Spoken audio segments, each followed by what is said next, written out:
마가복음 15장 33절에서 47절 말씀입니다. 마가복음 15장 33절에서 47절 말씀.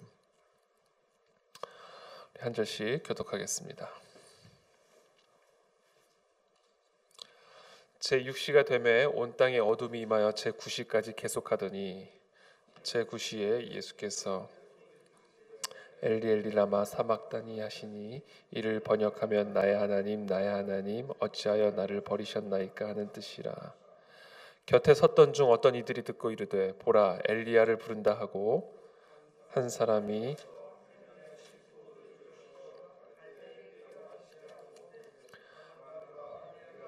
그를 내려주나 보자 하더라. 예수께서 큰 소리를 지르시고 숨지시니라. 이에 성소 휘장이 위로부터 아래까지 찢어져 둘이 되니라. 예수를 향하여 섰던 백부장이 그렇게 숨지심을 보고 이르되 이 사람은 진실로 하나님의 아들이었다 하더라.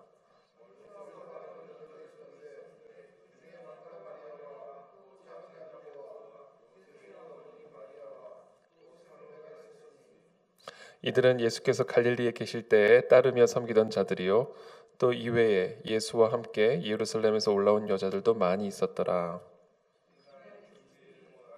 전날이므로 저물었을 때에 아리마대 사람 요셉이 와서 당돌이 빌라도에게 들어가 예수의 시체를 달라 하니 이 사람은 존경받는 공회원이요 하나님의 나라를 기다리는 자라. 빌라도는 예수께서 벌써 죽었을까 하고 이상히 여겨 백부장을 불러 죽은 지가 오래냐 묻고 백부장에게 알아본 후에 요셉에게 시체를 내주는지라. 요셉이 세마포를 사서 예수를 내려다가 그것으로 싸서 바위 속에 판 무덤에 넣어두고 돌을 굴려 무덤 문에 놓음에 함께 읽습니다. 막달라 마리아와 요새의 어머니 마리아가 예수 둔 곳을 보더라. 아멘. 제6시가 되매 온 땅에 어둠이 임하여 제9시까지 계속하더니 예수님이 십자가에 못 박히시던 당시를 이렇게 기록을 하고 있습니다. 다른 역사서에도 다른 역사 기록에도 이 어둠을 기록을 하고 있습니다. 제6시면 12시죠. 오후 12시. 제3시가 오전 9시니까 제6시면 오후 12시죠. 가장 밝은 때입니다. 가장 밝은 이 6시부터 9시까지 이 어둠이 계속했다. 무슨 일이 있었는가? 예수님이 십자가에 못 박히셨던 그 시간들이죠.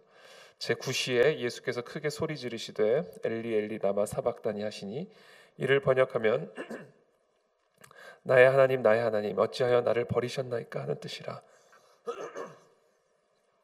죄송합니다. 예수님이 십자가에 못 박혀 죽음을 당하시는 그 시간이 바로 6시부터 9시까지죠.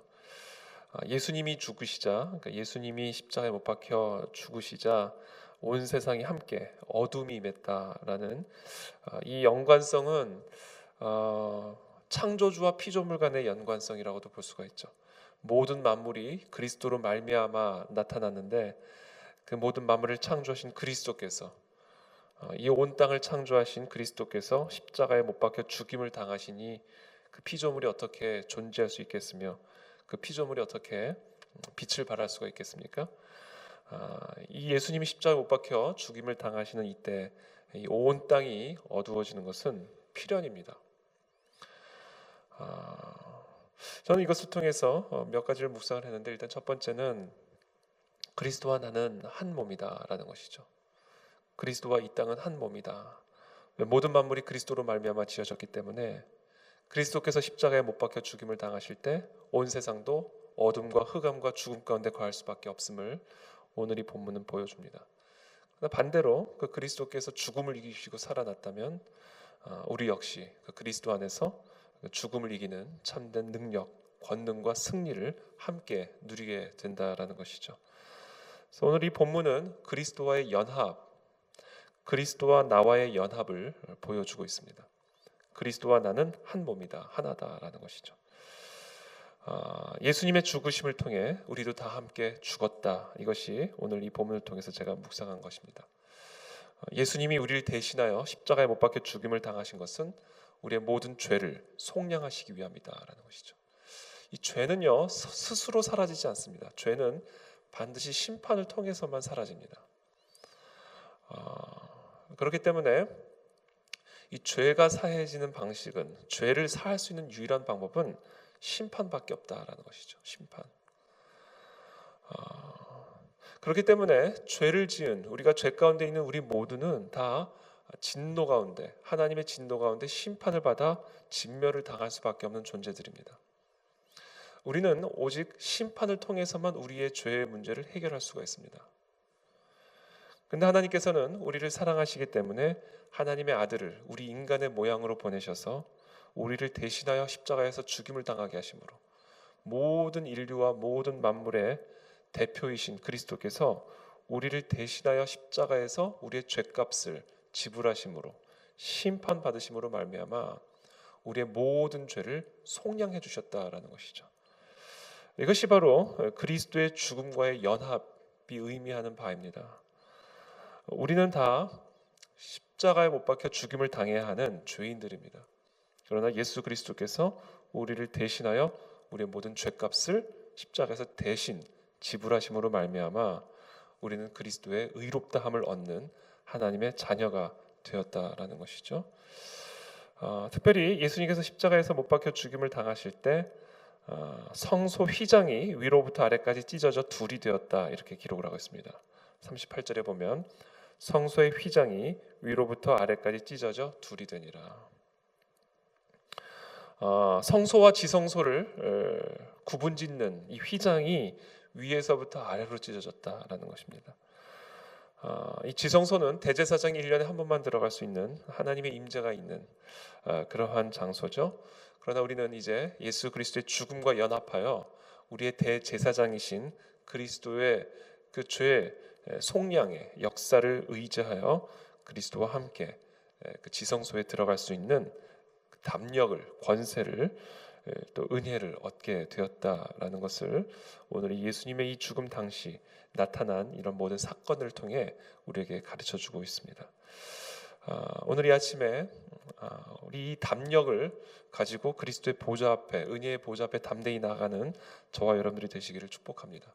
그리스도와 연합된 자, 그리스도와 함께 죽고 그리고 그리스도와 함께 다시 산, 그래서 그리스도와 연합된 우리 그리스도의 제자들, 하나님의 자녀들로서 이 지성소 앞에 나아가 하나님이 주시는 참된 위로와 은혜와 평강과 권능을 덧입는, 특별히 죄 사함의 은혜를 누리는 그런 놀라운 하나님의 축복을 이 아침에 우리가 누리게 되기를 축복합니다. 그래서 이 지성소 앞으로 나아가는 이 새벽이 되시기를 예수님의 이름으로 축복합니다. 또 하나는 이 제자들의 반응입니다. 예수를 향하여 섰던 백부장이 그렇게 숨지심을 보고 이르되 이 사람은 진실로 하나님의 아들이었도다 하더라. 멀리서 바라보는 여자들도 있었는데 그 중에 막달라 마리아와 또 작은 야고보와 요새 어머니 마리아와 또 살로메가 있었으니 이들은 예수께서 갈릴리에 계실 때 따르며 섬기던 자들이요 또 이외에 예수와 함께 예루살렘에 올라온 여자들도 많이 있었더라. 사실 단 12제자들은 거의 다 예수님의 체포와 함께 다 뿔뿔이 흩어졌지만 예수님의 공생의 기간에 별로 이 사람들에 대한 기록도 없고요, 또 이 사람에 대한 대단한 활약들도 없죠. 그러나 결국 남은 자들은 이들이었습니다. 어떻게 보면 복음서에서 중요한 자리를 차지하지 않는 사람들이고요, 또 어떻게 보면 예수님을 항상 따르던 12제자와는 달리 항상 어떻게 보면 변방에, 주변에 머물러 있을 법한 그런 사람들이었습니다. 그런데 결국 끝까지 남았던 사람들은 바로 이와 같은 사람들이었다라는 것이죠.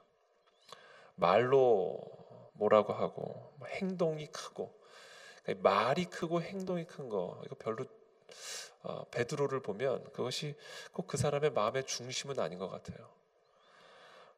이 말이 크고 행동이 큰 것보다 어떻게 보면 조용하고, 어떻게 보면 변두리에 있고, 어떻게 보면 큰 어떤 활약을 하지 않는 것처럼 보이는 그런 분들이 예수님이 죽고 난 이후에도 끝까지 그 예수님 곁을, 또 예수님의 그 죽으시는 모습들을 지켜보며 끝까지 함께한 이 모습을 우리가 볼 수가 있죠. 우리도 이와 같은 자들이 되어야 되지 않을까라는 마음의 감동이 있었습니다. 우리가 어떤 큰 일을 하고, 우리가 어떤 큰 말을 하고, 어떤 큰 행동을 하는 것보다 묵묵히 어떻게 보면 예수님이 죽으시는, 어떻게 보면 모르겠어요. 이들 안에 정말 부활에 대한 소망과 확신이 있었을 수도 있지만, 만약에 그렇지 않았다라면 이분들이 정말 예수님을 이렇게까지, 어떻게 보면 다 끝난 일인데, 사실은 이제 죽은 사람은 끝난 사람 아니에요. 우리가 살아있을 때나 살아있는 사람이니까 우리가 신경을 쓰고 잘하지만, 죽으면 그걸로 끝이 아니에요. 근데 이 죽은 예수님 앞에서 끝까지, 예수님의 시체까지 돌보는 이들의 모습을 보면서, 이들의 이 마음의 중심, 이들의 마음의 중심이 제 마음을 이렇게 감동을 시켰습니다. 우리도 이러한 자들이 되어야 되지 않을까. 어떠한 상황이든 어떠한 환경이든 묵묵히, 흔들림이 없이, 변함이 없이, 꼭 큰 소리를 내지 않고 큰 행동이 없어도 묵묵히 그리스도 곁에서 그리스도를 위해, 그리스도의 나라를 위해 크고 작은 내가 할 수 있는 범위 내에서, 또는 내가 할 수 있는 범위를 초월하여 예수님의 나라와 의를 위해서 헌신하고 수고하는 이 수많은 무리들, 그렇죠? 이 무리들이 제 마음에 오늘 특별히 이 새벽에 감동이 되었습니다. 오늘 이 아침에 저와 여러분들의 마음의 중심을 다시 한번 살펴보게 되기를 원합니다.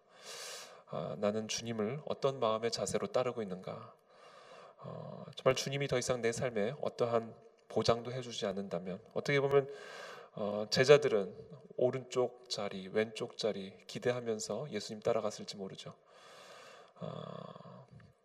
세베대 아들 야고보와 요한이 우편과 좌편에 앉을 수 있도록 그 어머니가 예수님께 요청하는 그런 모습들, 그런 모습들이 사실은 우리들 안에 있을 수 있죠. 어떤 무언가를 무언가를 바라는 마음으로, 무언가를 얻고자 하는 마음으로 예수님을 따른다면 그것도 참 귀한 일이지만, 그러나 그것은 어떻게 보면 진정한 사랑일까라는 생각이 드는 것이죠. 예수님이 우리에게 보여주신 사랑은 아무런 것을 바라지 않고, 어저께 본문에서도 나타난 것처럼 모욕하고 욕을 하고 그 앞에서 자기가 입던 옷을 제비 뽑는 그 모습들을 바라보면서까지 사랑하시는 그 예수님의 모습을 보면, 우리가 주님께 무언가를 바라면서 따른다는 것이 진짜 사랑일까?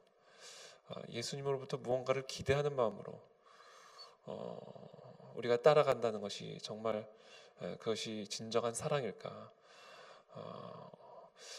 오늘 저는 이 여러 무리들을 보면서 제 마음속에 한번 그런 마음의 점검과 도전을 한번 해보았습니다. 근데 이런 모습들은요, 그저 주어지는 것이 아닙니다. 예수님으로부터 감동을 받았기 때문에 가능한 일입니다. 예수님과 함께하는 시간 동안 예수님으로부터 받은 감동이 예수님이 돌아가셨어도 이들 안에 있었기 때문에 결국은 예수님의 시체까지 돌보는 이런 제자들이 될 수 있었다라는 것이죠.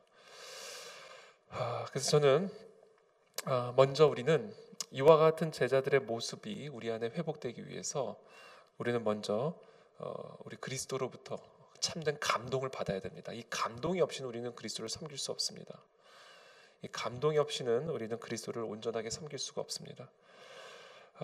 정말 우리를 대신하여 십자가에서 죽으심으로 정말 지성소의 문을 활짝 여신 그 예수 그리스도의 사랑의 은혜, 우리를 무조건적으로 용납하시고 무조건적으로 품으시고 무조건적으로 사랑하시는 그 예수 그리스도의 사랑과 은혜의 감동으로 말미암아 우리가 묵묵히 오늘 이 무리들처럼 우리가 천국에 가는 그날까지 주님 곁에서 주님과 함께 그리스도를 섬기고 그리스도의 나라와 의를 섬기며 교회를 섬기는 그런 참된 제자들이 다 되시기를 예수 그리스도의 이름으로 축복합니다. 주님, 이 시간 기도합니다. 오늘 이 시간 이 예수님의 사랑의 은혜를 저희들이 다시 한번 깊이 누리고 경험하기를 원합니다. 우리 안에 이 감동이 회복되기를 원합니다. 우리를 위해서 십자가에서 죽임을 당하신 그 예수 그리스도의 은혜와 사랑의 감동이 우리의 마음을 사로잡게 되기를 원합니다. 이 막달라 마리아, 이 자리에 함께했던 이 막달라 마리아를 비롯한 여러 죄인들, 여러 여인들, 그리스도와 함께 동행하면서 그리스도로부터 받은 그 큰 은혜와 그 감동으로 그리스도를 끝까지, 모든 사람들이 배신하고 배반하고 떠났을지라도 끝까지 따라갔었던 이 모습이 우리 안에도 있기를 원하나이다. 주님, 우리 안에 그 십자가의 은혜, 십자가의 감동이 날마다 살아나게 도와주시고 그 십자가의 은혜와 감동이 날마다 분명해지고 더 커져가게 도와주셔서 우리도 오늘 이 본문에 기록된 이 많은 무리들처럼 빛도 없이 소리도 없이 예수 그리스도를 따르고 그리스도의 몸된 교회와 나라를 섬기는 참된 그리스도의 제자들로 세워질 수 있도록 은혜를 베풀어 주옵소서. 예수 그리스도 이름으로 기도합니다. 아멘.